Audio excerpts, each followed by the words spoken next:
yang kita baca adalah kitab Sifat atau Akidah 50.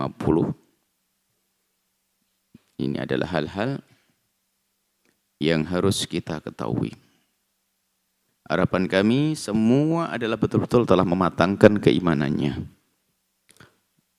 Dibantu dengan kitab kecil ini. Jangan sampai kita urusan keimanan kurang peduli. Bisa tersesat nanti. Hendaknya ini sudah merupakan buku kewajiban di rumah setiap keluarga. Karena ada di antara mereka yang tidak sempat ngaji, tapi harus ada bacaannya. Dan juga kalau membeli buku bacaan harus waspada. Karena pada penyusupan akidah. Sementara di saat kita sendiri belum kuat dalam urusan akidah, kemudian bacaannya liar, itulah orang yang mudah tersesat. Maka dari itu kuatkan bacaan buku akidah ini. Harapan kami semuanya memiliki buku ini dan membacanya. Jangan serius. Harga, ini harga ringan sekali. Seandainya mungkin dibagi semuanya nih. Cuman karena ini penting, begitu pentingnya. Orang beli pulsa setiap bulan berapa itu. Nah, jadi untuk dimurajaah, dimantapkan kembali, diajarkan juga. Saat ini kita masuki sifat yang kedua. Dari sifat-sifat yang harus kita yakini bahwasanya itu dimiliki oleh Allah, itu ada pada Allah, yaitu sifat meyakini Allah adalah maha dahulu. Sifat kita. Yang harus kita yakini bahwa sebagai zat yang menciptakan, Allah yang menciptakan semuanya. Allah yang menciptakan semuanya, seluruh alam. Maka keberadaan Allah pasti lebih dahulu dari ciptaannya. Tentu yang menciptakan harus mendahului yang diciptakan. Wal awwal wal akhiru. Allah adalah zat yang maha dahulu. Dan Allah adalah maha akhir. Artinya tidak ada pungkasan bagi Allah. Dan tidak ada permulaan bagi Allah. Adanya wajibul wujud harus adanya. Kalau sebetulnya dengan memahami wajibul wujud, Allah harus ada dalam keyakinan. Maka itu sudah selesai. Tentunya adanya ada yang tidak berbatas waktu. Tidak ada permulaannya dan tidak ada pungkasannya. Yang dimaksud sifat qidam Allah adalah adanya Allah tanpa permulaan. Sebab kalau dikatakan Allah berpermulaan, ada mulai adanya Allah, berarti Allah ada yang mengadakan. Kalau kita katakan bahwasanya Allah ada dan dimulai keberadaan Allah dari tiada menuju ada, maka pertanyaan selanjutnya, siapa yang mengadakan Allah? Kesimpulannya bagaimana? Mungkin mengatakan akhirnya yang mengadakan Allah ada Tuhan, berarti ada Tuhan lagi. Lalu yang mengadakan Allah siapa? Yang mengadakan Allah ada lagi lah, enggak begitu. Itu namanya tasalsul dan itu batil. Harus ada yang maha ada dan tidak diadakan karena maha ada. Dan zat itulah yang mengadakan semua yang selama ini jadi ada, yang semula tidak ada. Maka Allah yang maha ada, keberadaannya tidak berpermulaan. Dan Allah lah yang mengadakan semuanya. Semuanya ini. Akan tapi Allah ada dari dahulu dan tidak ada batas dahulunya. Kita ada dihadakan oleh Allah, ada batas wujud kita mulai dari saat dilahirkan. Rasulullah subhanallah bersabda, Imran bin Husain qala Rasulullah sallallahu alaihi wasallam, "Kana Allah wa lam yakun syai'un ghairuh." Allah maha ada dan sebelum ada yang lainnya. Karena Allah adalah maha dahulu. Nah, kebalikan daripada sifat ini adalah Allah tidak dahulu. Itu batil. Kalau dikatakan Allah tidak dahulu berarti Allah diadakan, huduts, dan itu adalah batil. Maka jangan kebayang Allah itu berada pada tahun tertentu. Tidak. Allah maha ada dari dulu. Dan tidak ada batas. Dan tidak ada batas. Dan ini adalah masalah akal. Dalilnya dalil akli. Akal kita nggak bisa menerima bahwasanya sang pencipta ini adalah ternyata diciptakan. Ya, yang menciptakan siapa lagi kan begitu. Tapi orang beriman menggunakan akalnya sampai pada kesadaran yang menciptakan ini harus zat yang tidak diciptakan sebelum tahu namanya Allah. Harus begitu secara akal. Kalau nanti ada yang menciptakan, ada lagi enggak? Sebab gambarannya tentu harus ada, berhentinya itu di mana? Iya, pulpen yang membuat manusia, yang membuat ini terus ada rentetan. Tapi pada akhirnya ada yang menciptakan semuanya dan tidak diciptakan.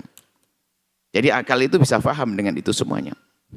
Akal cerdas tentunya.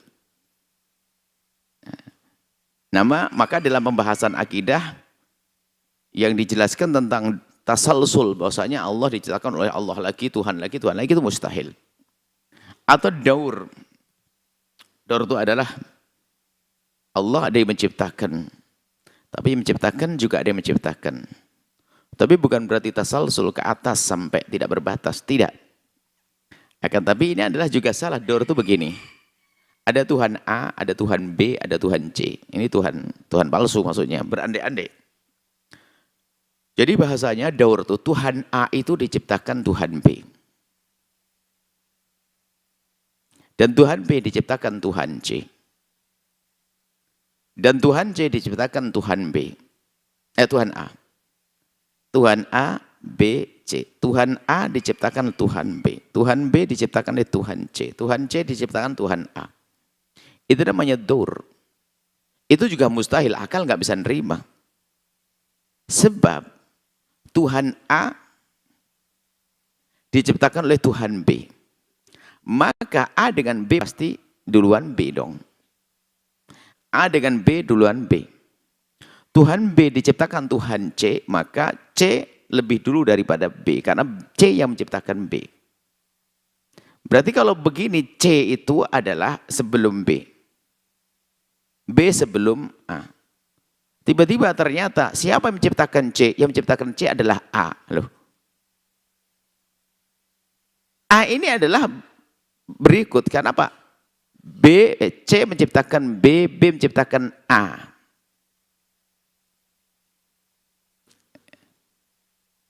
Jadi A ini diciptakan. Bagaimana A diciptakan oleh B lah kok menjadi A menciptakan C? Mustahil. Nah ini adalah pembahasan bagi orang yang berakal begitu mudah. Makanya filosof sampai pada kesimpulan bahwasanya ada sang pencipta yang tidak diciptakan. Cuman karena mereka tidak mengerti, tidak ada bimbingan syariat sehingga tidak mengerti kalau itu namanya Tuhan atau Allah, itu namanya Allah. Bahkan ada keterbatasan pemahaman mereka sampai mengatakan bahwasanya semesta ini adalah alam ini juga kidam dahulu, dan itu juga sesat. Yang maha dahulu hanya Allah Subhanahu wa taala. Baik, jadi kita meyakini Allah maha ada dari dulu dan tidak berbatas. Tidak ada batas awal. Allah maha ada. Dan tidak ada batas awal, tidak ada batas akhir. Selamanya ada Allah Subhanahu wa taala. Baik, sampai di sini saja masalah akidah.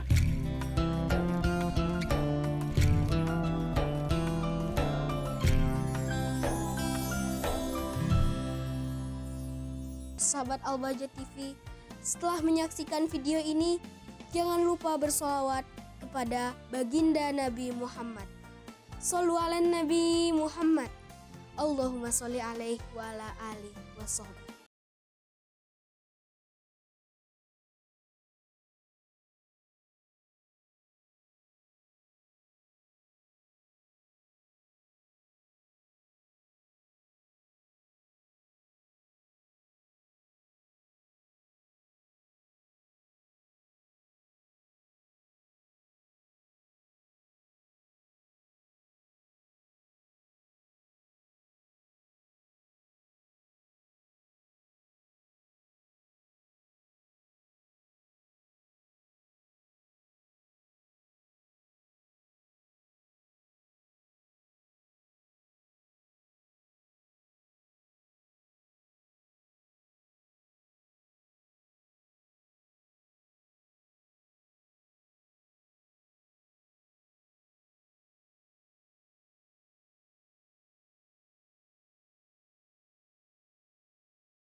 adab yang diajarkan, akhlak dalam buang air adalah, kata Imam Ghazali, wattaki fi julusika ala rijli al-yusra.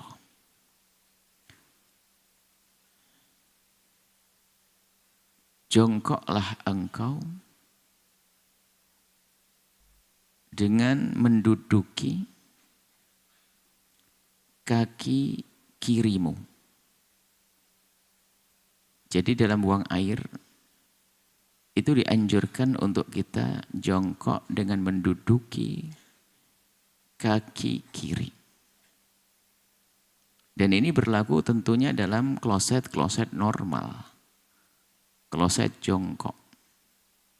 Akan tapi sekarang ada kloset duduk, maka nggak bisa menerapkan anjuran ini. Kloset duduk, maka begini contohnya. Ya. Jadi begini. Jadi gini. Ini jongkok di kaki kiri. Begini disebutkan oleh para ulama yang dulu, ulama dulu juga mengerti ilmu kesehatan. Ini memang bisa mendorong kotoran untuk segera keluar ke bawah. Dan lebih tuntas di dalam buang air. Seperti ini. Dan ini dalam posisi apapun aman. Seandainya bawahnya kotor pun kita tidak akan kena kotoran. Baju pun bisa terjaga. Dengan begini ini. Tapi kalau sudah begini bisa jatuh semuanya. Ini adalah cara. Wala tabul qaiman illa an daruratin, dan kalau buang air kecil jangan berdiri. Kecuali dalam keadaan darurat, tidak memungkinkan. Tidak memungkinkan, ada tidak memungkinkan macam-macam sebabnya. Di bawah najis semuanya, kalau kita jongkok malah kena najis. Atau kita masuk tempat buang air kecil, cuman desainnya bukan desain akhlak islami. Desainnya apa? Yang ditutup hanya dari begini, setengah meter ke atas. Setengah meter ke atas. Jadi kita harus buang air berdiri. Kalau jongkok malah kelihatan dari bawah sana. Ada di sebagian bandara atau tempat itu memang bawahnya kosong. Coba kalau kita jongkok malah kelihatan dari sana. Harus berdiri. Itu kan darurat untuk menutup aurat. Cuma dalam keadaan normal, di toilet-toilet yang selama ini kalian saksikan, di pondok-pondok, ya seperti itu. Ya, jangan berdiri dong. Biarpun berdiri tidak sampai derajat haram, adapun adanya riwayat yang dinukil dari baginda Nabi, riwayat, dan itu riwayat benar, itu menunjukkan bahwasanya berdiri adalah bukan haram. Dalam keadaan tertentu bisa saja berdiri. Selagi ini adalah dianjurkan para ulama, tentunya nggak perlu kita mendengar, misalnya ada hikmah bisa disebutkan, kalau orang kencing berdiri nanti akan terhindar dari, malah dibalik ya, biar tidak kena penyakit batu ginjal dan sebagainya. Sudah, jangan didengar itu, dengar bahasanya petunjuk terbaik. Jadi duduk, selesai.